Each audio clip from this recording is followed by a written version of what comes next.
Saya adalah seorang hakim yang bertanggung jawab untuk memutuskan kasus-kasus yang dihadirkan di depan saya. Sebagai seorang hakim, saya memiliki tanggung jawab yang besar untuk memastikan bahwa keadilan terwujud dalam setiap kasus yang saya tangani. Saya harus memastikan bahwa setiap orang yang datang ke pengadilan mendapatkan perlakuan yang adil dan setara di depan hukum. Persoalan sengketa merek dagang yang melibatkan dua brand, yakni MS Glow dan PS Glow, dipastikan berakhir. Saya memahami bahwa pihak MS Glow merasa bahwa hak-hak mereka telah dilanggar dan mereka menuntut keadilan. Namun, sebagai hakim, saya telah mempertimbangkan semua fakta dan bukti yang ada. Di sisi lain, pihak PS Glow juga memiliki hak untuk membela diri dan memberikan bukti yang mendukung posisi mereka. Saya harus memastikan bahwa mereka juga mendapatkan kesempatan yang sama untuk membela diri. Keputusan hukum yang saya tetapkan adalah putusan nomor 161 KPDTSUS HKI 2023 yang mengabulkan seluruh permohonan kasasi dari pihak MS Glow. Dengan putusan ini, maka Sandi Purnamasari dinyatakan sebagai pemilik sah dua merek dagang, yakni MS Glow dan MS Glow Formen. Ini membuat produk MS Glow dapat terus berjalan.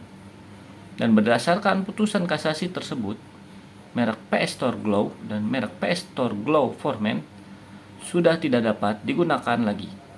Saya berharap bahwa keputusan yang saya tetapkan akan memuaskan kedua belah pihak dan memastikan bahwa keadilan tercapai. Saya merasa bangga dan terhormat dapat menjadi seorang hakim dan memiliki kesempatan untuk memberikan kontribusi positif bagi masyarakat. Saya Sandi Purnamasari sebagai pemilik MS Glow. MS Glow sendiri telah berdiri sejak tahun 2013 dan teregistrasi dalam Direktorat Hak Kekayaan Atas Intelektual saat 2016. Tetapi sekarang saya dinyatakan kalah pada hasil persidangan yang dilakukan oleh PS Glow, produk yang jelas-jelas menjiplak produk saya. Awalnya, Putra Siregar meminta bertemu dengan saya dan banyak bertanya tentang bisnis perawatan kulit yang saya buat, mulai dari strategi bisnis, sistem produksi, dan pemasaran. Tanpa rasa curiga, saya memberitahukannya bagaimana proses produksi hingga pemasaran dari produk ini. Tetapi, setahun kemudian, saya mendapatkan informasi dari pabrik kemasan produk MS Glow bahwa terdapat pihak yang mengatasnamakan Putra Siregar meminta dibuatkan kemasan produk kecantikan yang sama persis dengan kemasan MS Glow menggunakan merek PS Glow. Saya pun mencoba mengkonfirmasi dan melakukan mediasi, namun tidak tercapai juga kesepakatan. Hingga akhirnya saya memutuskan untuk melaporkan atas dugaan adanya plagiasi atau peniruan oleh pihak PS Glow di Pengadilan Negeri Niaga Medan yang teregistrasi bernomor perkara 2 PDT SUS HKI merek 2022 PN Niaga Medan. Dalam gugatan ini, saya menuntut penarikan merek milik Putra Siregar yang mempunyai persamaan intinya kepada merek MS Glow. Di antaranya PS Glow, PS Store Glow, PS Glow Men, PS Store Glow Men, dan PS Glow Formen. Serta saya menuntut adanya ganti rugi sejumlah 60 miliar.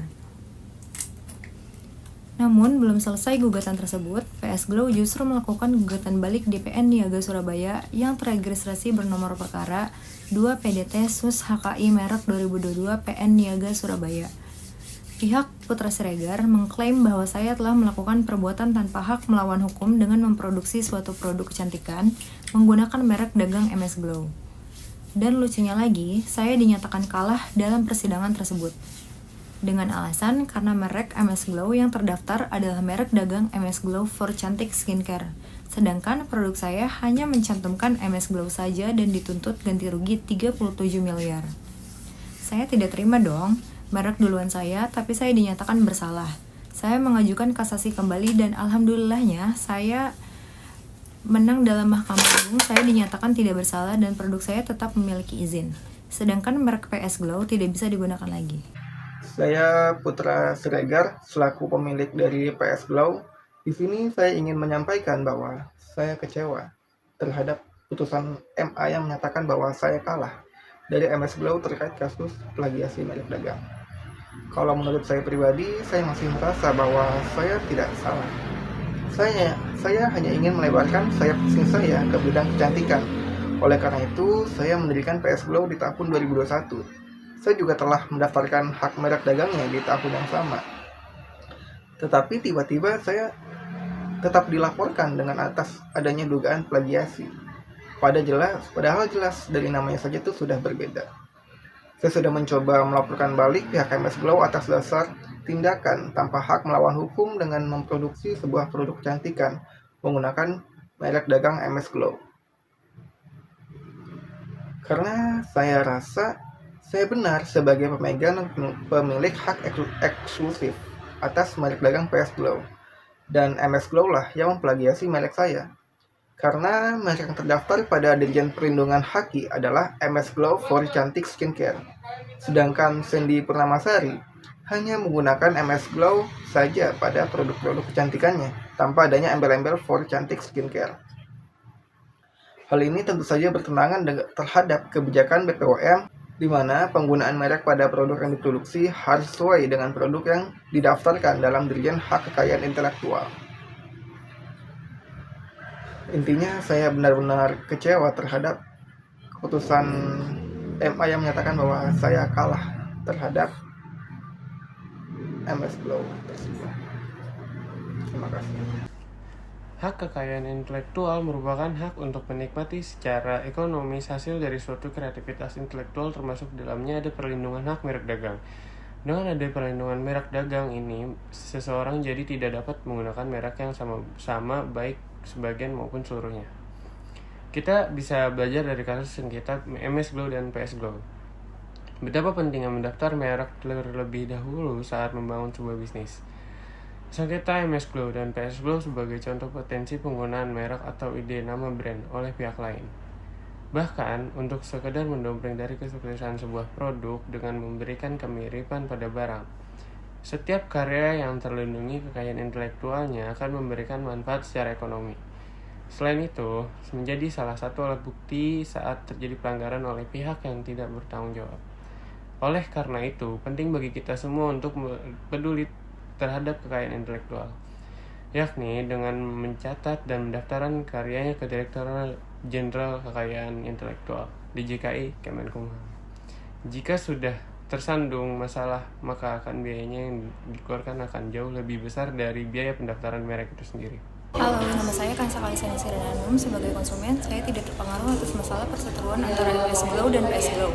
Awalnya saya tertarik dengan kasus tersebut karena sedang hangat dan kebetulan juga saya sebagai pengguna dari produk tersebut. Saya agak cemas di mana takut produk yang saya gunakan tidak diproduksi kembali karena adanya pelanggaran hak cipta itu. Sehingga saya yang biasa memakai produk skincare dari PS Glow pun harus kesulitan mencari produk pengganti lainnya. Skincare memang merupakan kebutuhan penting karena kulit merupakan area yang sensitif. Jika sudah cocok dengan suatu produk, susah untuk mencari produk pengganti lain. Tetapi selama itu tidak mengganggu saya dan tidak membuat saya kesulitan dalam mencari produk yang saya butuhkan, maka itu tidak ada pengaruhnya sama sekali dengan saya.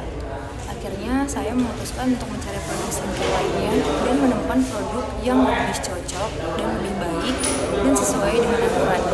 Dari persetujuan yang saya pahami, di sini mengajarkan saya untuk selalu memperhatikan kualitas produk dan memastikan bahwa produk tersebut sesuai dengan aturan yang ada. Saya juga belajar untuk tidak terlalu bergantung pada merek atau toko tertentu, tetapi mencari opsi lain yang lebih baik.